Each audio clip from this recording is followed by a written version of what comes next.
Un coup de fil, Hollande-Valls et une décision in extremis de recourir au 49.3. On a assisté à des moments assez étonnants cet après-midi à l'Assemblée nationale. À l'approche du vote, le gouvernement a été à la pêche aux voix. Il en a conclu qu'il y avait un risque que la loi Macron soit retoquée. Ça s'est joué en début d'après-midi. Au sein même de la majorité, les frondeurs étaient trop nombreux. Résultat, pour la première fois du quinquennat, l'exécutif a décidé de passer en force. Retour sur cet après-midi à fort enjeu et avec des conséquences politiques. Yael Chambre. Considéré comme une loi essentielle du quinquennat, Manuel Valls ne veut prendre aucun risque quant à son adoption. Une majorité existe vraisemblablement sur ce texte, mais elle est incertaine. J'engage donc la responsabilité du gouvernement. Rien ne nous y fera renoncer, rien ne nous fera reculer. C'est l'intérêt des Français qui nous commande d'agir ainsi. Une majorité incertaine qui pousse le gouvernement à réunir à 14h30 un conseil des ministres exceptionnel. L'objectif est de valider le recours au 49.3, un article qui permet de faire adopter une loi sans le vote de l'Assemblée. Lors des questions au gouvernement, la tension monte encore d'un cran. Sur ces images, Manuel Valls semble calculer le rapport de force entre les députés favorables à la loi et ses adversaires. Le Premier ministre est visiblement agacé par le résultat. Le possible recours au 49.3, perçu par l'UMP comme un signe de fébrilité. Vous voulez peut-être, Monsieur le Premier ministre, par cette utilisation du 49.3, éviter votre propre démission. Nous considérons que les Français ont droit à un vote. Et la question que nous nous posons aujourd'hui, est-ce que vous avez encore la capacité de gouverner aujourd'hui ? Mis en cause, le Premier ministre rend coup pour coup. Vous n'avez pas de programme, ni pour l'économie, ni pour la réforme de l'État, ni pour l'éducation nationale. Alors, Monsieur Jacob, avant de nous donner des leçons, soyez capable de présenter un projet et des propositions aux Français. En réponse au 49.3, une motion de censure a été déposée par l'UMP et l'UDI. Elle sera examinée jeudi soir.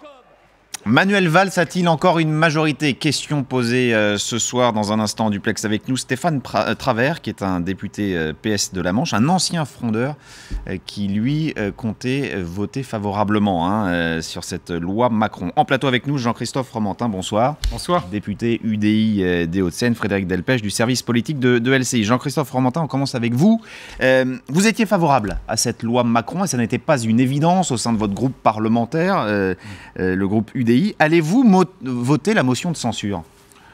Écoutez, j'ai pas encore le texte de la motion de censure, mais j'étais favorable au texte. Et si la motion de censure porte sur la politique économique du gouvernement, bien entendu, je la voterai, puisque la motion de censure a un sens. La politique économique du gouvernement n'est pas une politique qui adresse et qui résout les problèmes de la France. Pour autant, la loi Macron, justement, n'était pas une loi de retournement, c'était pas la révolution économique, c'était pas un choc de compétitivité, c'était toute une série de petits points techniques qui facilitent la vie des entrepreneurs, qui simplifient, qui accélèrent et qui, sans être une loi du siècle, comme l'avait qualifié le président de la République, permettait d'avancer sur des petites choses. Donc, loi Macron, oui. En revanche, sur la politique économique plus globale du gouvernement, là, non, vous dites non. Donc, bien entendu. Mais encore une fois, je n'ai pas vu... a priori cette motion de censure. Je n'ai pas vu encore le texte de la motion de censure, mais je pense que le texte de la motion de censure va être un texte sur la politique économique du gouvernement, alors que la loi Macron était un texte technique sur un certain nombre de points précis. Et donc, voter la loi Macron ne veut pas dire voter, bien entendu, pour la politique économique du gouvernement. Bonsoir Stéphane Travert. Je le disais, député du Parti socialiste de la Manche. Vous êtes dans une duplex avec nous depuis l'Assemblée. Vous êtes le rapporteur du texte sur le travail dominical. Est-ce que vous pensez que les frondeurs socialistes sont les gagnants de cette journée ? Non, il n'y a pas de gagnants dans cette journée. Il n'y a que des perdants. La République, d'une part, et la gauche. La gauche est perdante parce que nous n'avons pas pu mener à bien un vote et le gouvernement a décidé d'engager la procédure du 49.3 qui était une procédure assez inhabituelle quand on est à gauche et on se souvient des déclarations que les uns et les autres ont pu faire à une période. Pour autant, je crois qu'il fallait la porter parce que nous n'étions pas assurés de la majorité. Nous avons besoin que ce projet de loi fasse son cheminement législatif, qu'il aille au Sénat pour continuer à être travaillé et qu'il revienne ensuite à l'Assemblée nationale parce que nous avons besoin de ce projet de loi. Est-ce que vous admettez, monsieur de Travers, que sur les dossiers économiques, il y a désormais une fracture au sein de la majorité ? Elle n'est pas nouvelle. Il y a des débats dans la majorité sur la politique économique. Je me souviens de ceux que nous avions pu mener sur le CICE, sur le pacte de responsabilité. Mais aujourd'hui, cette loi, ce n'est pas celle-ci qui, je dirais, coordonne l'intégralité de l'action économique de notre pays. Mais elle permettait, sur un certain nombre de points, de faciliter, de développer sur le secteur qui me concernait, l'ouverture dominicale des commerces. Eh bien, nous avions facilité un certain nombre de mesures pour que les salariés qui avaient été négligés durant l'étude de la loi Maillet puissent obtenir un certain nombre de compensations. Nous avons travaillé pour faire en sorte que sur les territoires, là où c'est nécessaire, on puisse ouvrir un certain nombre de dimanches. Et parce que nous faisons confiance aux territoires, nous avons décidé que ces territoires décideraient eux-mêmes de ce qu'ils avaient à faire. Donc aujourd'hui, je crois que c'est une loi qui, effectivement, comme l'a dit Jean-Christophe Fromentin, qui n'allait pas révolutionner l'économie complète de notre pays, mais qui sont des outils très forts, pertinents pour apporter un mieux-disant social, apporter de plus grandes garanties sociales, apporter un mieux vivre pour un certain nombre de nos concitoyens. Jean-Christophe Fromentin, est-ce que vous pensez, vous aussi, qu'il y a désormais deux visions économiques irréconciliables à gauche, au sein du Parti socialiste ? Ce qui est intéressant, c'est qu'il y avait des nouveaux points de convergence entre notamment certains députés de gauche et certains députés de droite. Et moi, je trouvais que l'audace de ce texte, il était là. C'est-à-dire sur quelques points concrets, le financement des entreprises, les mobilités, le contrôle de l'ARCEP, toute une série de petites choses. Il y avait des points de convergence. Et je pense, je l'avais dit au ministre de l'économie, c'est un laboratoire, votre texte, pour voir si on peut s'entendre sur des petites choses. On veut tous. Et il y avait des points de convergence. Et il y avait beaucoup de points de convergence qui viennent d'être dit, effectivement. Et alors, on peut tous rêver du grand soir de droite, de gauche, de la grande révolution économique. Mais je me dis ce soir, et c'est pour ça que je suis aussi déçu de ce qui s'est passé aujourd'hui, je me dis ce soir, si on n'arrive même pas à faire des petites choses, comment est-ce qu'on demain on peut vendre à l'opinion le fait qu'on va faire des grandes choses? C'est un constat d'échec pour moi aussi aujourd'hui. Vous qui êtes entrepreneur, vous n'êtes pas un homme politique qui a fait carrière depuis des années. Donc c'est assez intéressant ce que vous nous dites parce que vous disiez il y a quand même des points intéressants dans cette loi Macron. C'est sans doute une bonne base de départ, même si le texte peut être amélioré. Sans doute qu'il faut placer le curseur plus loin.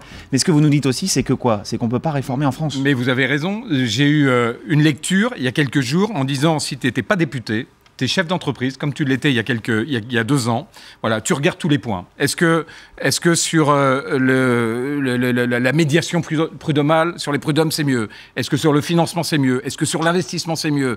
Est-ce que sur toute une série de points comme ça, c'est mieux? Et je me disais, avec ma casquette de chef d'entreprise, je réponds oui à tous les items. C'est mieux, ça me facilite la vie, ça simplifie, ça me permet d'accélérer. Alors, quand mes collègues prennent leur casquette de député, ils me disent non, faut pas y aller, il y a des élections bientôt, qu'on soit à gauche ou à droite, tout le monde fait un pas en arrière. Mais est-ce que les Français, ils ne nous sanctionnent pas déjà depuis des années par l'abstention, par le vote Front National, par tout ça, sur notre incapacité justement à faire des grandes réformes, mais aussi aujourd'hui sur notre incapacité à faire des petites avancées pratiques pour eux. Donc ce que vous nous dites, ce sont des postures politiques.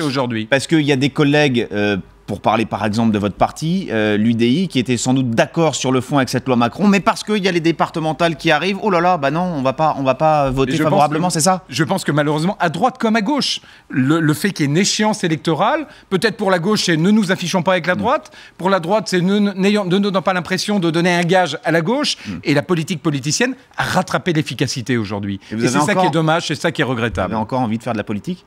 Mais je crois qu'il faut s'accrocher, mais s'accrocher sur du concret. Au niveau national. Tous les jours, l'opinion nous le dit. Alors que dit-on à droite de ce passage en force, de ce recours au 49.3? Écoutez ces réactions recueilles tout à l'heure dans les couloirs de l'Assemblée. C'est pas qu'elle est en danger, il n'y a plus de majorité. Quand un gouvernement utilise l'arme du 49.3, c'est parce qu'il est minoritaire. Minoritaire, ça veut dire qu'il y a beaucoup de députés socialistes qui ont décidé maintenant de voter contre le projet du gouvernement. Et donc, c'est ce qui s'appelle une rupture de majorité, avec une vraie difficulté à continuer à gouverner quand on n'est pas majoritaire dans le peuple et pas majoritaire à l'Assemblée. Il y avait quelques voix à l'UMP, à l'UDI aussi, un nombre plus important d'abstentions qui étaient prévues. Je pense que tout ça suffisait à faire passer le texte. Mais on est dans un débat très verrouillé. C'est manifestement insupportable pour un Premier ministre comme Manuel Valls que son texte passe grâce à des voix de droite. Ça donne le sentiment d'un gouvernement qui, au fond, ne contrôle plus sa majorité et qui est incapable en même temps d'inverser la courbe du chômage ou d'arrêter l'explosion des impôts. Donc au total, c'est vraiment un gouvernement qui se délite et qui est obligé de recourir aux pires outils du fonctionnement de la démocratie parlementaire. Frédéric Delpech, peut-on parler d'une crise d'une crise politique au sein même de la majorité ? Ah bah oui, ça va de soi, c'est un euphémisme, hein. C'est une crise grave, majeure même pour la plus grave du quinquennat. La plus grave pour Manuel Valls en tout cas, bien évidemment. C'est un constat d'échec pour le gouvernement. Ni François Hollande, ni Manuel Valls, ni Emmanuel Macron n'ont réussi à faire passer leur texte. Donc constat d'échec, crise grave. Cela étant dit, Manuel Valls a sans doute voulu éviter le pire. Il ne souhaitait pas, le Premier ministre, que les frondeurs puissent crier victoire. C'est-à-dire, si cette loi avait été adoptée avec les voix de la droite, du centre, de l'UD et quelques UMP, bien les frondeurs auraient dit, écoutez, voilà la démonstration, c'est bien une loi qui n'est pas une loi de gauche puisqu'elle est approuvée par la droite. Donc, pour Manuel Valls, il y avait un problème, il y avait un danger. Soit il avait une petite majorité de gauche, et puis bon, ça passait, c'était bien, mais le risque, d'abord, de ne pas faire passer ce texte, c'était problématique. Et puis peut-être que ce soit adopté par quelques voix de droite, ça pouvait donner des arguments aux frondeurs. Et pourquoi tout s'est décanté finalement en milieu d'après-midi ? On a l'impression que l'exécutif a davantage subi que piloté ce recours au 49.3. C'est un long cheminement. En fin de semaine dernière, le gouvernement était plutôt optimiste, Manuel Valls aussi. Le débat à l'Assemblée a été extrêmement tendu samedi. La position de Benoît Hamon, c'était d'ailleurs sur notre antenne dimanche, qui annonçait publiquement qu'il votait contre le texte, alors qu'on aurait pu imaginer une abstention. C'est quand même un poids lourd, un ancien ministre. Ça a pesé, ça a convaincu certains frondeurs d'être sur une ligne de dureté et de voter non. Et puis les choses se sont peu à peu durcies. Les écologistes aussi ont durci le ton aujourd'hui, etc. Et donc, vers 13h, Manuel Valls a fait convoquer l'ensemble de ses ministres pour un conseil des ministres extraordinaire, parce qu'il faut avoir évidemment la validation des ministres pour présenter le 49.3, et tout s'est accéléré dans l'après-midi. Ce qu'il faut aussi replacer, c'est dans un contexte politique, et vous le disiez, il y a d'une part le congrès du PS, donc Manuel Valls... Ça c'est en juin. Au mois de juin, mais Manuel Valls ne peut pas donner trop d'arguments aux frondeurs et leur donner d'une certaine manière raison sur la loi Macron, par exemple. En tout cas, ce serait un argument pour eux, une victoire, s'il parvenait à démontrer que c'est une loi de droite. Et puis, deuxième chose, il y a les élections départementales. Et là, c'est un autre problème. Ça, c'est dans un mois. Ça, c'est dans un mois. Et puis, c'est le Front National qui passe son temps à faire campagne sur l'UMPS. Et là, ce serait une démonstration de l'UMPS. Donc, encore un piège politique pour Manuel Valls. Stéphane Travert, vous êtes toujours en duplex avec nous depuis l'Assemblée. Je rappelle que vous êtes le rapporteur du texte sur le travail le dimanche. Vous êtes député socialiste. La loi Macron, on le disait, a été beaucoup amendée. Certains diraient même allégée. Et le résultat, c'est que, dans un premier temps, le gouvernement a cherché le consensus et au final, il est obligé de recourir au 49.3. Est-ce que finalement, l'exécutif n'est pas le perdant sur toute la ligne dans cette histoire ?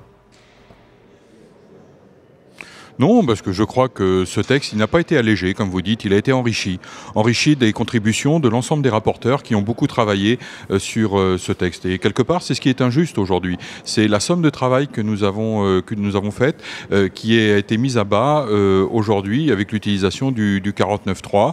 Et je crois que tout à l'heure, vous faisiez allusion au statut que je pourrais avoir d'ancien frondeur. Je ne suis pas un frondeur, je suis de gauche. Et étant de gauche, je défends un certain nombre de valeurs de justice, de solidarité, de progrès social, et ce sont ces valeurs qui m'ont animé pour défendre dans son texte les intérêts des salariés, avec les auditions que nous avions menées depuis 2 ans dans un groupe de travail consacré à cette question sur le travail dominical. Eh bien, nous avons porté des exigences et le ministre et le gouvernement nous ont entendus. Et je crois que nous avons co-construit ce texte. Et aujourd'hui, c'est vrai que nous sommes déçus, nous sommes tristes que nous n'allions pas au bout de la procédure. Pour autant, il y aura une motion de censure déposée par l'UMP.